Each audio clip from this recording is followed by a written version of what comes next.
You still think Jiu Jitsu is a gentle art? Let me show you the dark side. Now in Jiu Jitsu, our goal is to defeat our opponent as efficiently as possible. And the cool thing about Jiu Jitsu, I can be very gentle when I do this, but I don't have to be. And even when it looks like I'm being gentle, doesn't necessarily mean it feels gentle. So in Jiu Jitsu, I personally like to focus on positions where I can cause damage while holding my opponent down.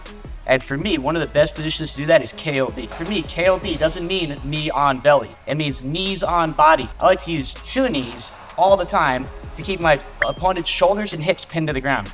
And I don't care if I'm past the guard or not. In fact, it helps me if they try to keep my foot tracked. Khabib is the one I stole this from. Khabib's the master at this. When he starts to pass the guard, he always leaves his foot tracked, unless he's going to an armbar. So what I try to do here is get past the legs here, put my knee on one hip and put my hand on one shoulder and my knee on the other shoulder. Now I have both hips controlled and both shoulders controlled, and I have a free hand. This position is brutal for ground and pound, but it's also great for control, and it makes my opponent get really tired, really miserable. Now, the more I drive my knee towards the diaphragm, the worse it gets, and the more they're gonna react. So when Monica starts fighting, trying to get up, trying to get to her side, I might pull my foot out of the guard. She tries to trap it, I'll let her trap it. Anytime a shoulder comes up, I push it back down. Anytime a hip comes up, I push it back down. If I need to hook a leg, I can, and I make her carry as much of my weight here as possible. All the while, if I was fighting, I could be hitting here. But in Jiu-Jitsu class and in rolling, I just kind of hold people down. They try to push their shoulders down, and if they want to quit, they can quit. If I put the weight on the diaphragm, sometimes they'll tap, and sometimes they'll make it easier for me to get submissions or take the back and improve position.